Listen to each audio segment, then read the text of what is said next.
of Dr. Neil Cohen. So with that, let's begin. So Dr. Neil Cohen is a 1986 graduate of Life Chiropractic College. For more than 28 years, Dr. Cohen served his community by cultivating a remarkably successful family practice alongside his loving wife, Randy, whom I adore. It was their dedication and commitment to the chiropractic principle, combined with perseverance and a strong faith, that were the fundamental values that gave them the opportunity to make a deep-rooted impact in their practice and in their community. Holding the position as Senior Vice President for Presidential Affairs at Sherman College of Chiropractic, Dr. Cohen's speaking engagements have taken him around the United States and internationally, influencing and empowering others to preserve, protect, and perpetuate pure, unadulterated chiropractic. Dr. Cohen is truly humbled to be a leader serving our beloved chiropractic profession and to remain a courageous sentry guarding our sacred trust. I love that because that's actually part of my personal statement of desire. Married for 37 years, he prides himself on his wonderful and loving family, his wonderful and loving wife, Randy, and 3 incredibly talented children. Brian, a golf professional and instructor who is currently living in Orlando, Florida. Dr. Sarah, a 2017 graduate of Sherman College, practicing in the community of Greenville, South Carolina. And Dr. Michael, a 2018 graduate of Sherman College, practicing in Alberta, Canada. So welcome, Dr. Neil Cohen. I am proud to call you a colleague and a friend, and I'm beyond belief happy that you have decided to join me today. So thank you for being here. So happy to be here. Thank you for the invite. This is an incredible honor to share my heart and share my love for life and for chiropractic with you, Dr. Rosemary. Thank you so much. And you're coming to me from where right now? I am in the beautiful city of Boca Raton, Florida. Yes. It's in the southeast aspect of Florida, right near Fort Lauderdale, West Palm Beach. And I have to tell you, it's not easy being down in South Florida. It's really not. No, why is that? It's just, the weather. Oh. It's just, all the activities, so on and so forth. No, I'm kidding. It's an amazing place. I'm grateful. Grateful to God. Our hearts break for you. Our hearts break for you, Dr. Cohen. And by the way, I tuned into the Florida Chiropractic Society Saturday Night Live event. And you and Dr. Cordero did such an amazing job. I was blown away. And that's when I immediately sent you an email afterwards asking you both if you would please jump onto my podcast, because you are so very passionate. And what fuels you is really about how do people become that passionate? What fuels them? So we're going to start off with, to me, I feel like that all starts with priorities. Can you share with us your priorities in life? Great question, and it's a great place to start. My priorities are very, very simple. It's God, family, and everything else. And in that everything else, it's chiropractic. So chiropractic is high on the list, but first I give thanks to my Creator, my Savior, Jesus Christ. I am so grateful for the family that He's given me to steward in this earthly body, and then to be graced with the understanding of healing through chiropractic and through living a life with a chiropractic philosophy. It's just amazing. So I am just grateful for those priorities and the order that He has given them to me in. That is fantastic. And it's so well said. I mean, you said it so absolutely eloquently. And I have to say, most of the chiropractors that I know feel that way, but they don't have that gift of verbiage that you have. And, I've seen you at many of your speaking engagements, and it is truly one of your gifts to put things into words. And so my next question about priorities is, how do you find the time to appropriately devote to each of those priorities? that's a challenge, and I won't try to fluff it up. You have to create balance in your life, and sometimes you gotta you get smacked down a little bit in order to create that balance. You realize that you're not in balance. So I think it's about what BJ talked about in the green books, and we can apply this to life. It's slipping and checking. You need people in your life that are really able to be honest with you, and I'm grateful for my wife Randy because she is an amazing helper. She's my grace gift from God, and she lets me know when things are not in balance. And by the same token, I do the same with her. The other thing that we have is our kids get older. Our kids become incredible teachers to us. I mean, seriously, I have learned so much from my children, really setting me straight, and not in a way that's disrespectful, but just in a way where they are demonstrating to me that they have a maturity that sometimes I can learn from. And I'm just so grateful for the family that I have in my life. And truly, your children are very, very successful people, and you guys have actually done a wonderful job raising that family. And how about those ironic moments, Dr. Cohen, I'm sure you can agree, when your kids are saying something to you that you have said to them all of their lives. I love those precious moments. And if I could give a shout out to my son, Alex McCormick, I wouldn't even be doing this podcast right now if it were not for his guidance. Thank you so much, Alex. And Dr. Cohen and I were just speaking about you a moment ago, about how you taught me how to do this, how to purchase this microphone and use it, and how to use this on my laptop. And he even created an amazing logo, which you will see for this podcast, which is called What Fuels You. And moving along in my line of questioning, what I have noticed is that I have taught the students research in the connection between journaling and rather daily with that, writing gratitudes and rather daily with that, or expressing gratitudes in some way, or creating vision boards or storyboards, and the connection to those things and success. Can you share with us any point in your career where you have done either journaling or gratitude expression or vision board creation and felt that it has contributed to your success as well? Well, let's start with gratitude. I think gratitude needs to be a major initiative in your life, regardless of what's going on in your life.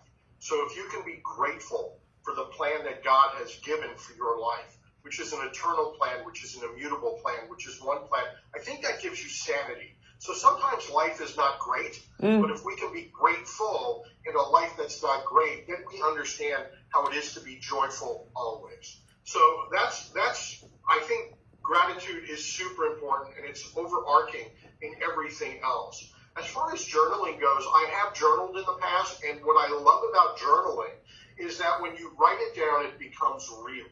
It becomes real, and you have to keep it in your consciousness. You have to keep it in front of you and make it happen. And that's the same thing with vision boarding. Randy and I have vision boarded. We vision boarded before we got to Sherman College, and I remember doing that and looking at that vision board and going, the flesh in me said, how can we accomplish all this?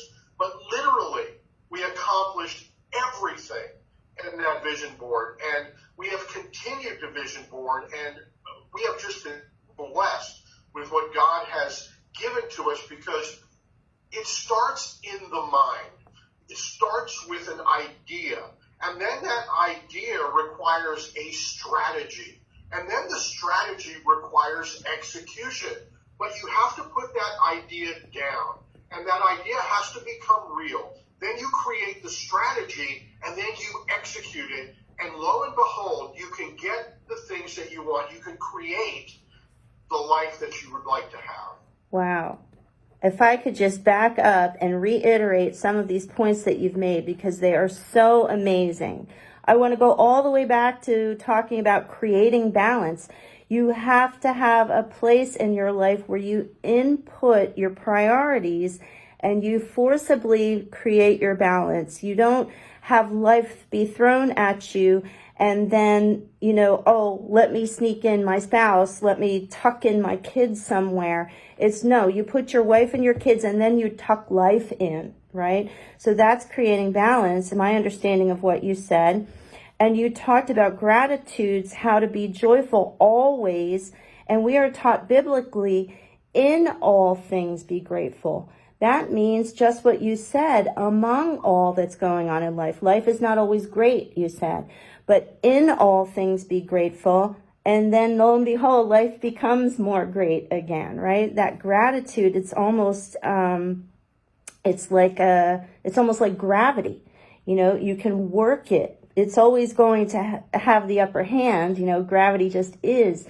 But gratitude almost works like gravity. It is. It's like you can count on it. And then you talked about journaling makes it real. Writing it down makes it real, and a vision board is a strategy that literally comes to life. And this is exactly what's in all of the research that I have been sharing with the students. So thank you for anchoring that with real life experience. And now if we could get back to that lovely woman in your life that I love so much. And by the way, if I could just say, the students absolutely adore you guys. I know I'm making you blush right now, but the students, sometimes I'll say to them, how'd you get here? And they're like, oh, Dr. Cohen, I heard him speak and I was in. I was absolutely in. Just hearing Dr. Cohen speak, I fell in love with chiropractic and signed me up. Sherman College, I don't know where it is, but I'm going, And then they meet Randy and it's like, Dr. Neil Cohen, who's that? Because all they want to do is know Randy, right? And she is the mother of Sherman College, even though she only got here a few years ago. The students regard her as their second mother, and I just adore her. And we all covet her recipes. We're all like, we watch her on Facebook, and we all want her recipes that make our mouths water, and it's actually healthy food, which is mind-boggling. So my question, and I'm not trying to get you in trouble. Dr. Cordero thought I was trying to get him in trouble when I asked him this question, but when I try to understand people better, I have to think chronologically. So I want to know when Randy came into your life and when chiropractic came into your life, and who fell in love with chiropractic first? Great question, and you're not going to get me in trouble at all. Okay. Randy actually birthed chiropractic into our entire family. When I met Randy, she was going to a chiropractor, and I knew nothing about chiropractic. But it was interesting because the timing in my life was such that I was looking for a purpose. I was looking for a life direction. And she dragged me to the chiropractic office that she was going to. And I had the most amazing experience. Literally, one adjustment changed my outlook on life. And I know that doesn't happen with everyone, but it happened with me. It happened with me. And I see why God was doing that, to create the path that he created for me in the chiropractic world. Mm-hmm. So when I got adjusted, it felt like the weight of the world was taken off of my shoulders. And I basically said, where have they been keeping this stuff? Yeah. And the chiropractor, he shared with me all the different chiropractic colleges that were around the United States and in North America. And that day, I wrote one letter. We put it on carbon paper. We sent all the copies to all the chiropractic colleges, and that was the day that I decided that I was going to become a chiropractor. So I say Randy birthed chiropractic into our family because, as you know, now I have 2 of my 3 children are practicing chiropractors. Randy knows more about chiropractic than most chiropractors. The only thing she doesn't know how to do is actually make the adjustment. Right. However, it's just been an amazing journey that literally she started. So to answer your question is, Randy fell in love with chiropractic. I fell in love with Randy, and then I fell in love with chiropractic. Nice. Thank you for helping me with that chronological order. I don't know why my brain requires that, but it does. And so thank you for filling in the gaps. And it's amazing how parallel you are, C1 and C2, Dr. Cordero and Dr. Cohen. Your lives are so very parallel because Debbie fell in love with chiropractic and she dragged Dr. Cordero to the chiropractor, I think. So it's amazing how parallel these stories are. And the two of you travel around this world. And if you don't mind me saying so, and I hope nobody minds me saying so, but when I was a student at Sherman College, it's 30 years this year, by the way. 30 years we are graduates. Thank you, of Sherman College.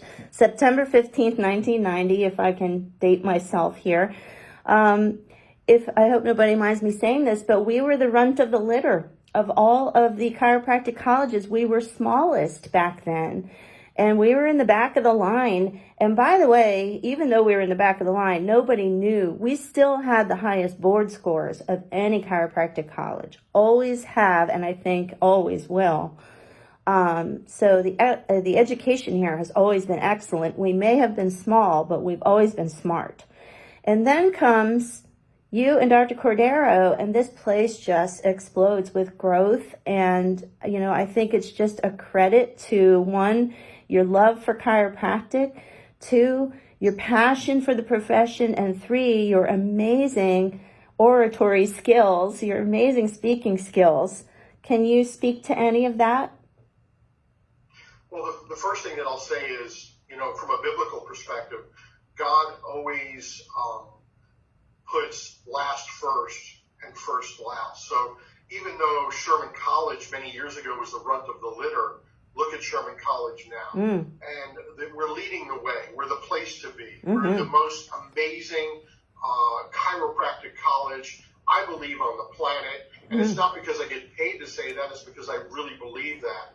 I understand that by coming to Sherman College, God has prepared both of our lives, Dr. Cordero and myself, because we were successful entrepreneurs. We were not in the land of academia, so to speak. And it's a very different land, as you well know now, Dr. Rosemary, being in practice and now being on the faculty of Sherman College. It's a whole different culture. So what I give the credit to is not only the vision of Dr. Edwin Cordero, but the determination that he has and that I have for making sure that this profession not only survives but thrives. We want it to continue. We want to protect it, preserve it, and perpetuate it into the future so we can ensure that our children and our children's children have the right to receive the correct messaging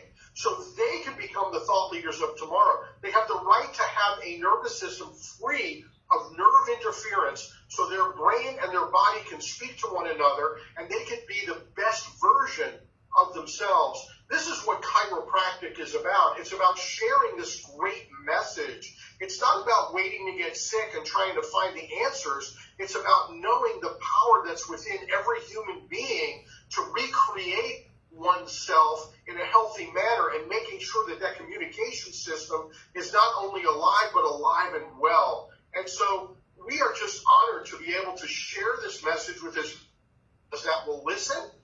We did this in our practice to a community, to a town, and now we get to do it to a country and to a world. So for us, it's just an amazing opportunity. Wow, and I thank you so much for sharing your passion with us just now. You talked about Dr. Cordero's vision, but I believe it had to be your vision as well, and his determination, but also your determination. And, you guys both made a tremendous sacrifice and a leap of faith, leaving your successful practices in Florida to come here to Spartanburg, South Carolina, and then let that be your springboard to, or your hub, if you will, to places all around the world sharing this passion and vision and determination. And when you say that chiropractic needs not only survive but thrive, it's interesting. Did you steal that from me? Because I say it all the time. It's interesting. I share that very same passion and that expression. I say it to the students all the time. Chiropractic needs not just survive but thrive. And it's up to us. And as BJ charged us, if not us, then who? If not now, then when? So thank you for doing that. And while we are on this subject of your passion, if you can fill us in, how do you stay fueled up in your life? How do you stay passionate? Do you ever have times where you become downtrodden? And if so, what lifts you back up? Well, I think that the seed that has been planted deeply within my soul is a gift. I think God has given me a gift for being passionate about this principle. He's given me a tremendous understanding, and as you mentioned before, an ability to articulate that to as many people as that will listen. So for me, I think it's really a gift that he's given me. And people don't see the gift, but that's the gift. I always work at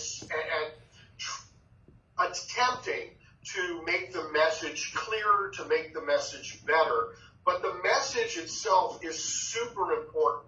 And yes, I do get down. You know, what gets me down is when I stop thinking the way that God wants me to think. I start thinking about how I think things should be. And the way I think things should be is I think everybody should have the opportunity to get their spines checked and adjusted, to get their nervous systems operating at full potential. But we live in a world where that message is interfered with. And what gets me down is the fact that there are so many people that have been deceived. They've been deceived into believing that really healing comes from the outside in. It comes from a pill, a potion, a lotion, something on the outside.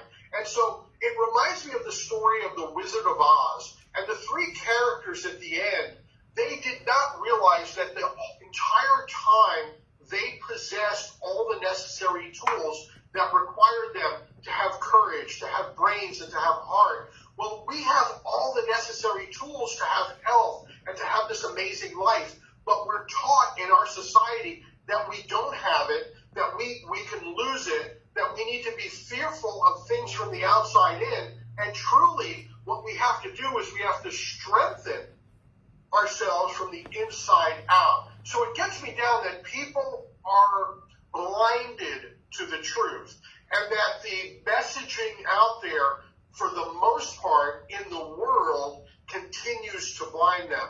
But I realize that's not the way God set the world up for me to have my way, but for God to have his way. So I trust in his plan, and I'm going to take the responsibility and the gifts that he gave me and continue to share this message. I don't care if anybody's listening, I'm going to share the message. So it's the good news of chiropractic that I'm going to continue to share. So when it comes to the question of what fuels you, you said the seed is planted deeply within my soul and God gave me an ability to articulate. Are you a self-starter, or is there anything in this world that helps fuel you up about chiropractic or whatever you're passionate about?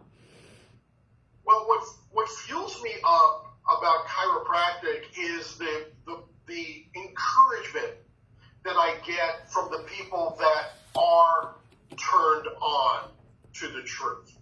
I get the encouragement from folks like yourself who also are willing to sacrifice everything they have to make the world a better place, to make sure that Sherman College reaches its rightful place. I'm fueled by the students that I meet that are not only in love, but are falling in love with our 33 principles. They're falling in love with the premise. They themselves are the future of the profession. They are going to be doing what I'm doing now in 30 years. Obviously, I won't be doing this in 30 years, but they will. So I look to the future and I see the things that I'm doing now as seeds that are being planted and that are going to blossom and bloom and turn into some incredible fruit years down the line. That's what fuels me. That's amazing. And I believe that you have already done just that because, you know, as I mentioned, when I asked the students, how did you get here? They're like, oh, Dr. Cohen. I'm like, oh, I get it. Never mind. Enough said. You have a way with words and you have a way with people and you have a way of articulating that helps people to understand the real blessings of chiropractic. And if you would, just in closing, We are obviously living through a really difficult time now with the COVID-19. And, it's hard sometimes for people to stay uplifted and positive. And what would you say to people in general, not even necessarily chiropractors, because not all chiropractors will listen in on this podcast, but what would you suggest to students, DCs, or anybody else in the world who might be listening to this podcast about staying positive during this difficult time? Well, the first thing that we have to realize is life is a series of ups and downs. We have to understand that. We go through stuff. Everybody goes through stuff individually. Now we happen to be going through stuff together. I see this as an opportunity. I don't see it as all bad. I'm looking at what's happening in the world, and not only do chiropractors have an opportunity to share their message during this time, but people have an opportunity to spend time with their family. They also have to understand how well and really take inventory of how well they've prepared for the future. Because right now, this has come up very suddenly, and you're starting to see the qualities of leadership in individuals and their families. How well have you prepared for this financially, spiritually, and emotionally? So what that tells me is that if you have not, then you need to shore up those things within your life as the world starts to normalize, whatever that may look like. It's not time, as you mentioned this before, to react. It's time always to respond. And there's a very big difference between reacting and responding. I choose to respond. And I respond by saying, this is an opportunity. We have to grow closer together. We have to realize the possibilities because, we look at things like freedom and we take freedom for granted. First of all, we have to determine how free we really are. And now how free we're really going to be. And then navigate our lives based upon what reality is. You have to understand, you have to be very honest with yourself. Somebody very wise said to me one time, don't kid yourself. And I think a lot of people go around kidding themselves. They kid themselves that, it's all good. You hear it's all good. Well, it's not all good all the time. You have to be able to deal with various things that happen to you in life, curveballs that are thrown at you, because what that will do, those trials, those difficulties, and those challenges will absolutely fuel your faith if you handle them as opportunity. Well, it's interesting what you're saying to me. I'm asking you, about how to help people stay positive during this difficult time.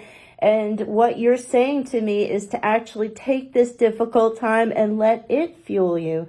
And, the irony in that, and I don't know how many people actually see it that way, but it is the difference between react and respond. And I appreciate you saying that, take a look at this time as an opportunity.